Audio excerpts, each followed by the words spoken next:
स्वागत है आज की नई कहानी में। जिसने चैनल को सब्सक्राइब नहीं किया वो सब्सक्राइब जरूर करें। टैटू वाली लड़की के कत्ल के आरोपी को जिंदा न पकड़ पाई पुलिस, 8 साल तक दिया चकमा। अस्पताल में मौत, पैसों को लेकर, झगड़ों को लेकर गुस्से में राजू ने 8 साल पहले अपनी गर्लफ्रेंड की हत्या कर शव को बैग में डाल दिया था और नई दिल्ली स्टेशन पर छोड़ दिया था। पुलिस 8 साल से कोई भी सुराग मिलने पर उसे तलाशने पहुंच जाती थी, लेकिन आखिरकार वह 25 जून को मिला और वह भी मृत। शंकर सिंह। नई दिल्ली कहा जाता है कि कानून के हाथ लंबे होते हैं, लेकिन दिल्ली में गर्लफ्रेंड का कत्ल कर लाश को नई दिल्ली रेलवे स्टेशन के बाहर बैग में रख भागने के आरोपी को पकड़ने ये हाथ शायद छोटे पड़ गए। आरोपी अपनी मौत तक पुलिस से बचा रहा। इस सनसनीखेज मामले का आरोपी पहचान बदलकर राजधानी से सटे गुड़गांव में ही जॉब कर रहा था और पुलिस को 8 साल बाद उसकी सिर्फ लाश मिली। 11 फरवरी 2011 को राजू ने नीतू की हत्या कर बैग में शव डालकर नई दिल्ली रेलवे स्टेशन पर छोड़ दिया था। उसके बाद वह रोहन दहिया के नाम से रहने लगा और एक कंपनी में जॉब भी कर रहा था। पुलिस ने राजू के परिवार को इसकी जानकारी दी तो परिजन पहले पहचान से इनकार करने लगे। आखिरकार उसके चाचा रण सिंह गहलोत, जो दिल्ली पुलिस से रिटायर्ड एसीपी हैं, ने उसकी पहचान कर ली। पहले प्यार में हुए थे गायब, फिर गर्लफ्रेंड का कत्ल कर भागा राजू नवादा का। राजू गहलोत और मटियाला की नीतू सोलंकी 2010 में करीब आए और साथ रहने लगे। दोनों के गोत्र एक थे, इसलिए शादी के लिए परिजनों की इजाजत नहीं मिलने का डर उन्हें सता रहा था। लॉ ग्रेजुएट होने के बावजूद कॉल सेंटर में काम करने वाली नीतू ने मार्च 2010 में परिजनों से सिंगापुर में जॉब लगने की बात कही और गायब हो गई। राजू ने भी अप्रैल 2010 में एयर इंडिया से जॉब छोड़ दी। ये दोनों मुंबई, गोवा और बेंगलुरु में रहते रहे। टैटू से हुई थी नीतू की पहचान। आरोपी को जिंदा न पकड़ पाई पुलिस। 8 साल तक क्राइम ब्रांच और राजू के बीच चूहे बिल्ली का खेल चला, जो 25 जून को तब खत्म हुआ जब गुड़गांव के अस्पताल में लीवर की बीमारी से उसकी मौत हो गई। क्राइम ब्रांच के मुताबिक 11 फरवरी 2011 को नई दिल्ली रेलवे स्टेशन पर बैग में लाश मिली थी। कमर पर मोरपंख का टैटू था। इस टैटू के आधार पर ही 15 दिन बाद लाश की पहचान नीतू के तौर पर हुई थी। इसके बाद काफी ढूंढने के बाद भी राजू गहलोत नहीं मिला। पैसों को लेकर दरार बनी हत्या की वजह। जब पैसे खर्च हो गए तो फिर दोनों ने दिल्ली में अपना आशियाना बना लिया, लेकिन दोनों के बीच पैसों को लेकर दरार बढ़ने लगी तो राजू ने नीतू का मर्डर कर दिया। सूत्रों के मुताबिक जॉब छोड़कर राजू स्नैचिंग और ब्लैकमेल में जुट गया था। इससे नीतू खफा थी और दोनों के बीच इसी बात को लेकर अक्सर झगड़े होने लगे थे। रिश्तेदार ने बताया था राजू ने की थी हत्या। इस केस में 2 मार्च 2011 को राजू के बुआ के लड़के नवीन शौकीन को गिरफ्तार किया गया। उसने बताया कि राजू और नीतू में झगड़ा होता था। गुस्से में आकर उसने नीतू की हत्या कर दी। लाश को चलती ट्रेन में रखने के इरादे से वह नई दिल्ली रेलवे स्टेशन पहुंचा था, लेकिन वहां स्कैनर लगा देख लाश वहीं छोड़ दी और फरार हो गया। लगातार देता रहा पुलिस को चकमा। क्राइम ब्रांच के एक अफसर ने बताया कि इंस्पेक्टर रितेश कुमार ने इस केस में काफी काम किया। दिल्ली पुलिस की 10 मोस्ट वांटेड की लिस्ट में शुमार रहे राजू गहलोत के कई बार करीब पहुंचे, लेकिन दबोचने से रह गए। राजू के गोवा में होने की लीड मिली तो क्राइम ब्रांच की टीम ने मई जून में 1.5 महीने तक वहां डेरा डाला। कसीनो से लेकर होटलों में उसकी खोज की, लेकिन वह आगे चलता रहा और टीम उसके पीछे। राजू के करीबियों को पुलिस ने भरोसे में लिया। क्राइम ब्रांच की टीम ने दिल्ली आकर राजू के परिवार के करीबियों को अपने भरोसे में लिया। एक परिजन ने बताया कि कोई बाहर से लेटर आया है। इंस्पेक्टर रितेश कुमार घर पहुंचे और कड़ी पूछताछ की तो लेटर में सिम मिला। इसमें अपने भाई को लिखा था कि नया फोन लो और इस सिम काऊ डालो, फिर बात करो। जांच करने पर यह सिम मुंबई के परेल के एड्रेस पर लिया था। वहां छापा मारा तो स्टेशन के बाहर छाते पर सिम बेचने वाले के नाम पर लिया गया था। मुंबई के कॉल सेंटर से आया कॉल। अगस्त 2011 में मुंबई के कल्याण से एक लैंडलाइन से कॉल आई। जांच करने पर सामने आया कि वहां के थाने के कॉल सेंटर से यह फोन आया है। जांच अफसरों ने यहां बगैर डॉक्यूमेंट के इंटरव्यू दिया और सिलेक्ट हो गए। ऐसा करने पर उन्होंने कॉल सेंटर के अफसरों को खंगाला तो कुछ नहीं मिला, क्योंकि खबर लगने पर आरोपी यहां से भी फरार हो चुका था। आखिर खत्म हुआ केस 25 जून 2019 को गुड़गांव के हॉस्पिटल से। जब राजू ने अपने घर कॉल किया तो उसके एक रिलेटिव ने इंस्पेक्टर रितेश को इसकी जानकारी दी, जो अपनी टीम को लेकर गुड़गांव पहुंचे तो राजू की मौत हो चुकी थी। प्रॉपर्टी के लिए मारी गई नीतू मामले की छानबीन कर रहे एक पुलिस अधिकारी ने बताया कि उत्तम नगर के गांव नवादा निवासी राजू व नीतू की मुलाकात एक कॉमन दोस्त के जरिए एक पार्टी में हुई थी।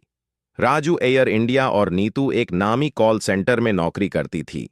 दोनों का गांव भी एक ही था और बिरादरी भी, इसलिए उन्हें पता था कि परिजन व रिश्तेदार कभी उनके रिश्ते को स्वीकार नहीं करेंगे। उन्होंने साथ रहने का फैसला किया। राजू ने एयर इंडिया को बगैर बताए नौकरी छोड़ दी, जबकि नीतू ने सिंगापुर जाने की बात कहकर परिजनों को गुमराह किया।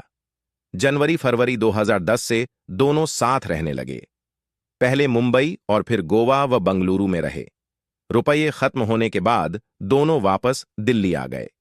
यहां हरिनगर आश्रम इलाके में 2 माह के लिए एक मकान किराए पर लिया। उन्होंने किसी भी पड़ोसियों से संबंध नहीं रखा। नीतू लगातार राजू पर दबाव बनाती थी कि वह अपने परिजनों से प्रॉपर्टी में अपना हिस्सा ले, जिसका राजू विरोध करता था।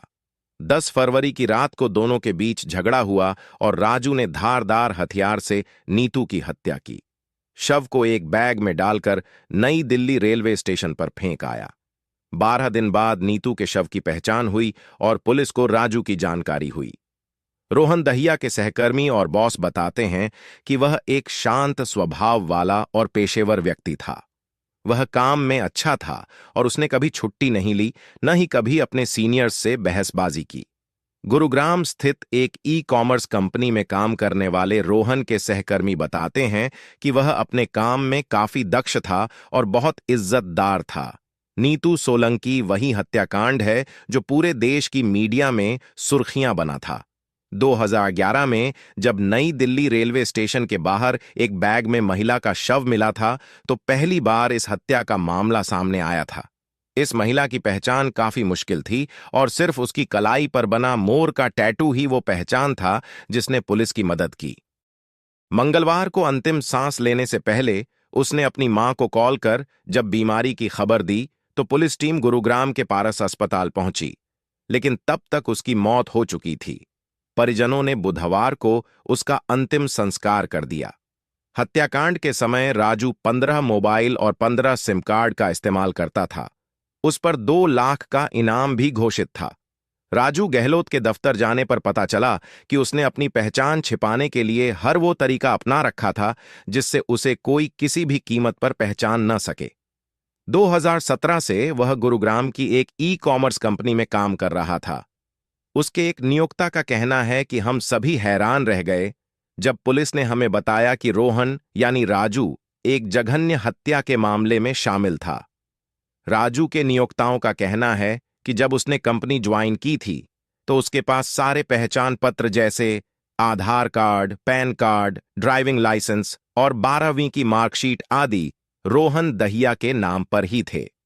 उन्होंने बताया कि ऑफिस में सेल्स बैकग्राउंड वाले शख्स के लिए वैकेंसी थी और रोहन ने उन्हें बताया था कि वो गुरुग्राम की एक मार्केटिंग फर्म के साथ काम कर चुका है। वैसे तो राजू के सहकर्मियों को ये बात स्पष्ट रूप से नहीं पता कि वह ये कंपनी ज्वाइन करने से पहले क्या करता था, लेकिन उसने ये जरूर बताया था कि कुछ समय तक उसने यूरोप में काम किया था। वारदात को अंजाम देने के बाद आरोपी आगरा भाग गया। वहां से उसने अपने कजिन नवीन शौकीन को कॉल कर नीतू हत्याकांड की जानकारी दी। बाद में राजू दिल्ली नवीन के पास पहुंचा और 3-4 दिन उसके पास रुका। नवीन से 10,000 रुपये लेकर वह चला गया। पुलिस ने नवीन को गिरफ्तार कर लिया। पुलिस टीम राजू की तलाश में मुंबई, गोवा और देश के दूसरे हिस्सों में दबिश देती रही। इसके बाद पता चला कि वह नेपाल भाग गया। आरोपी अपने 15 मोबाइलों को गोवा और महाराष्ट्र में बेचता रहा। पुलिस उन मोबाइल को ट्रैक कर वहां पहुंची भी, लेकिन कुछ पता नहीं चला। इसके बाद मामला ठंडे बस्ते में डाल दिया। मंगलवार को जब राजू ने बीमारी के बाद परिवार को कॉल की तो उसका पता चला। पुलिस के पहुंचने से पहले ही उसकी मौत हो चुकी थी। गुरुग्राम में छिपा रहा आरोपी राजू की तलाश में दिल्ली पुलिस की अपराध शाखा देश के कोने कोने खंगाल डाले, लेकिन आरोपी नाम व पहचान छिपाकर गुरुग्राम में रहता रहा। उसने फर्जी कागजात बनवाकर अपना नाम रोहन दहिया रख लिया। वह कई निजी कंपनियों में नौकरी करता रहा। फिलहाल वह कोचर ऑटोमोबाइल्स नामक कंपनी में रिटर्निंग ऑफिसर की नौकरी कर रहा था। आरोपी समय से दफ्तर पहुंचता और देर से दफ्तर छोड़ता। अस्पताल से पुलिस को पता चला कि राजू लिवर की गंभीर बीमारी के बाद खुद ही अस्पताल में भर्ती हुआ था। जब उसे लगा कि अब वह नहीं बचेगा तो उसने परिवार को कॉल की। कौन थी टैटू गर्ल? नीतू सोलंकी नवादा निवासी नीतू परिवार के साथ रहती थी। पिता की डेयरी के अलावा प्रॉपर्टी का भी कारोबार था।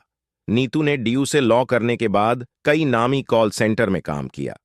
मार्च 2010 में अचानक जॉब करने के दौरान उसने परिजनों को बताया कि उसकी सिंगापुर में नौकरी लग गई है। अप्रैल 2010 में वह सिंगापुर जाने की बात कर घर से चली गई। परिजनों से वह वेबकैम और मोबाइल से संपर्क में रही। हत्याकांड से कुछ दिन पूर्व उसके माथे में चोट लगी देखकर छोटी बहन ने पूछा तो उसने एक्सीडेंट होने की बात की थी। जब नीतू का शव बरामद हुआ तो परिवार को पता चला कि वह कभी सिंगापुर नहीं गई थी, बल्कि भारत के अलग अलग शहरों में वह राजू के साथ